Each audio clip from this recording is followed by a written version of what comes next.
This video will demonstrate the step 5 operation in specifically the configops file. There will be one function that we will take a look at that's actually in the driver file first, but then we'll go ahead and walk our way through the configops file. Let's go ahead and take a look at our code. We have our step 4 done, which means our main is done and we really don't need to look back. That's going to be all we need. But step 5 provides the design for your supporting functions. This one right here is really pretty easy. We're really just going to print out the command line argument instructions, and the function we'll use will be printf. No problem there. So let's go ahead and take a look at configops 5. We've set these aside right here as a result of doing our step 3 in the main function. So now we can go ahead and tear into these guys and see what comes up.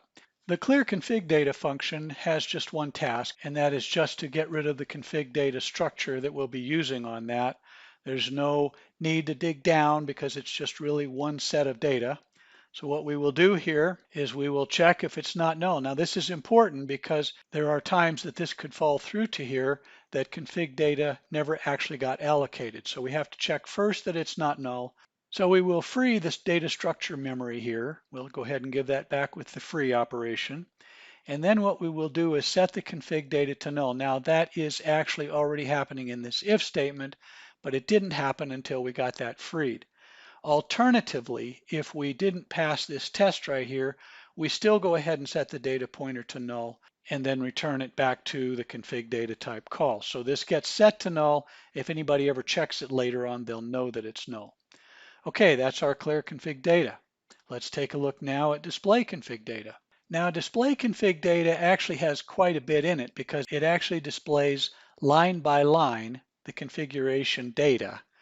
However, to state what you're going to do here is to just say we will set up the function variables as needed, and then we'll print the lines of display. We will use the printf function, but in one case we have to translate the configuration code to a string, and so we'll be using that.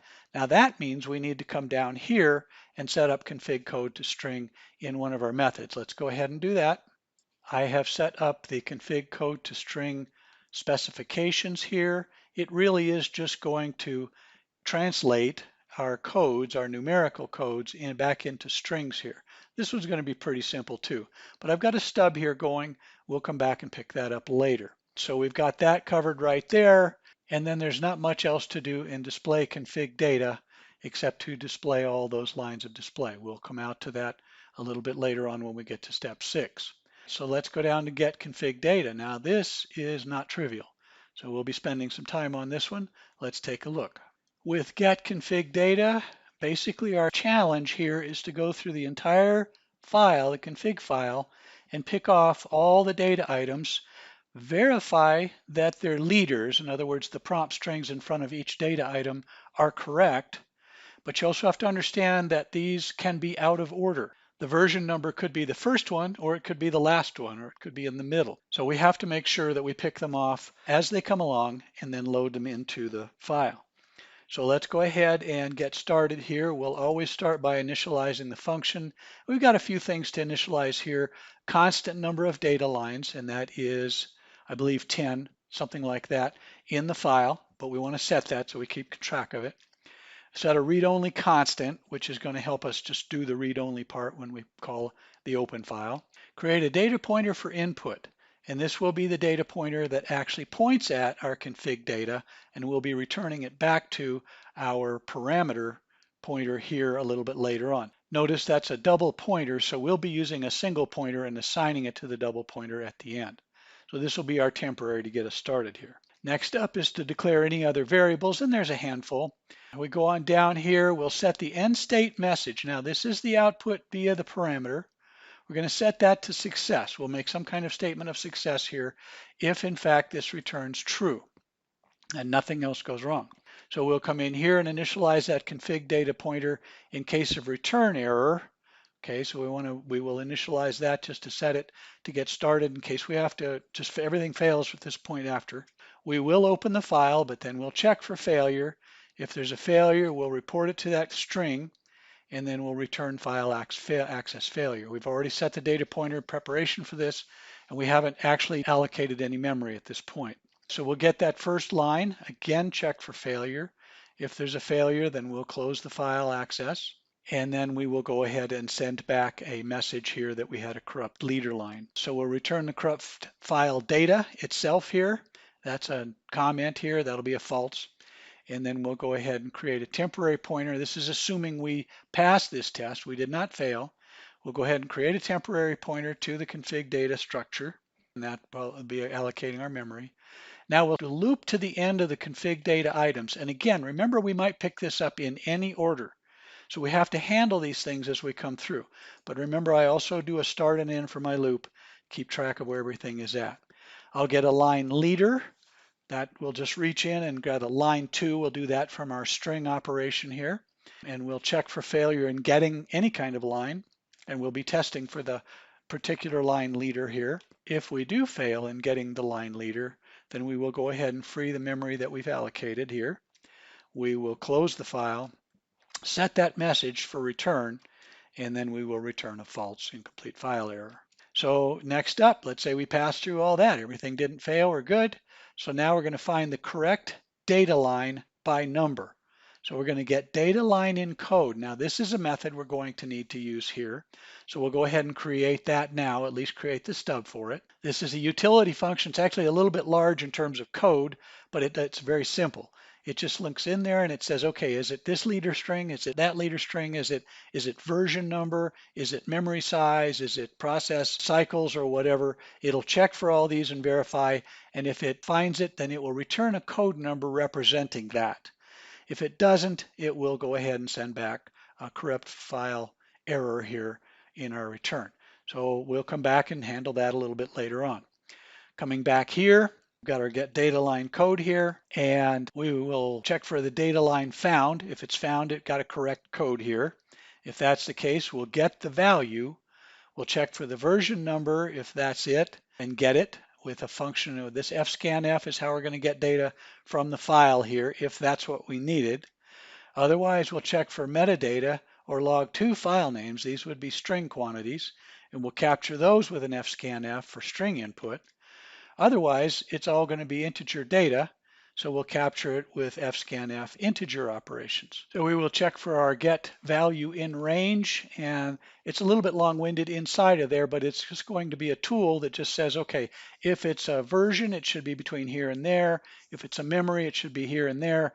Let's go ahead and stub that one out. Got our specs on this one right here. Remember, there's 3 kinds of values here, but the line code will tell it if it's version, if it's log2, if it's memory or process cycles or whatever. So each of these will be tested individually in the value in range. So once we've tested for value in range, we're going to assign the data pointer quantity according to the config item. And this means we have to go back and get the CPU schedule code and the log2 code. And these are functions right here that are just lookups. So let's go ahead and stub them out. The get CPU schedule code will simply look up whatever the string date is there and set that in the integer there, and it'll return it back as a config data code there.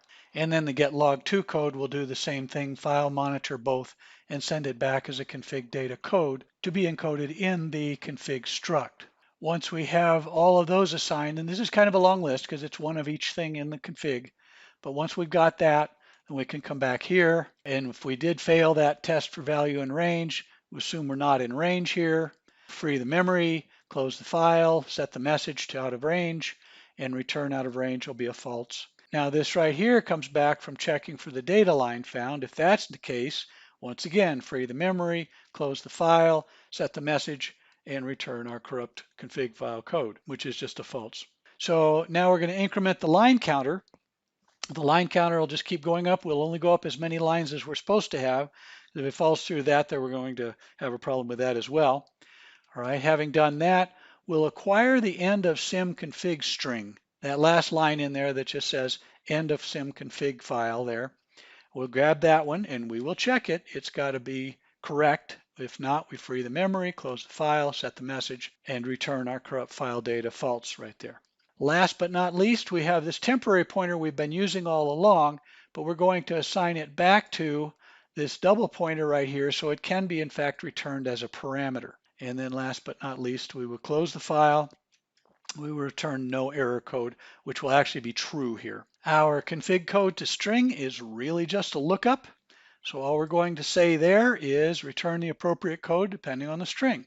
So it's not a short one. It's going to be testing a lot of strings, but that's all it's going to do is test a string, return it, and it's going to return a failure if it's not the correct string in there. So we'll check that. So coming from one lookup code, we'll go to the next one. This looks up by the string. It'll say, okay, is it a version? Is it a memory? Is it a CPU cycles, whatever?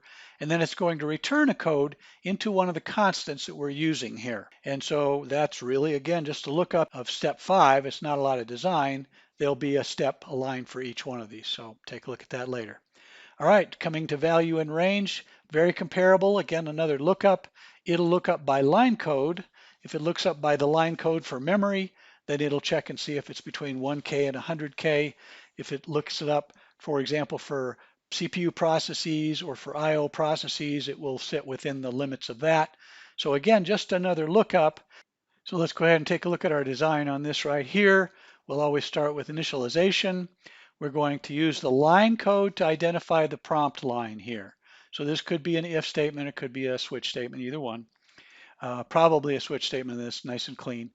For the version code, if it comes up that, we'll check for the limits of the version code, 1.0 to 10.0, something like that. Set the Boolean result to false if it's exceeded. For CPU scheduling code, again, we're going to have to reach in here and get some information on the temporary string to set to the lowercase here. These are all string operations or malloking here. And then we're going to check for not finding one of the scheduled strings, compared string. We'll set the Boolean result to false if that failed, and free the string memory at that point. For quantum cycles, we will just check for that exceeded, set it to false if it's exceeded, check for memory available, exceeded. As you can see, this is really just a lookup. There's not much to it, but I am fleshing this one out so we can a little bit easier when we go to the coding part. Process cycles looks for that, false. IO cycles looks for that, false. The log2 operation, that's going to be a temporary string to handle that. And then we'll check for finding it, return false if it's a problem, free the memory, and then return the result of the limits analysis here. And that really is all we're going to do. So really, it still is just a lookup, but I fleshed this one out more because there are going to be a couple of things we're going to test along the way here. But this right here, results of limits analysis, this will be a variable that all the rest of these have been set to coming down the list here and falling through. Again, get CPU sched code is really just a lookup here. It's fleshed out a little bit here. We'll go ahead and initialize it as usual. Set up a temporary string for testing. We've got to use that for some of the testing we're going to do, but we use it for the whole thing rather than element by element like we did before here, because this is going to be using strings throughout. Set the default to FCFSN. That's going to be what falls through here if nothing else gets tested here. We're going to set the string to the lowercase for testing. It makes it a little bit easier and faster and safer in case somebody set a case incorrectly. We'll check for SJFN. If that's the case, that's what we'll set the return code to. SRTFP, compare, set the return code to it. FCFSP, let's set the return code to that. We'll RRP, set the return code to that. And then last but not least, we'll free up that string memory, and then we'll return whatever the resulting value ended up being. So again, just a lookup. Again, I'm fleshing it out a little bit here, but it's really just a lookup. Last is going to be getting a log2 code here. Again, another lookup. Not a lot to it, but we'll walk through it here. It helps. Every time you fill a couple of these, I let them go just because there's just not a lot to it. But in some cases, it's just awfully handy to have this. You're going to come back to this later, and it's handy if you've kind of spelled out to yourself, here's what I was thinking. So we're going to set the default code to monitor. So there's no failure here. It will come out as monitor no matter what goes on. We'll check the temp string to lowercase. We will check for both and compare the string, set the value to both. Check for file, compare the string, set the value to file. We'll free the string memory that we set up here, and then we will return the found code. So again, you just don't have to do all of these in these lookup tables, But again, you're also going to be a while. You're going to be thinking through these and you're going to be coming back later to set it up. It just never hurts to go ahead and put in what you're thinking while you're thinking it.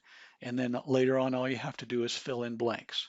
So this will end our operation for looking at the config ops step 5. In other words, designing these guys, thinking your way through it. Yes, it's true you could jump over this and start hacking in your code. That takes days. This takes hours. And the real bottom line on this is that the more you design, the longer you push back the code, the better you're going to be. All right, so we'll go ahead and wrap this one up.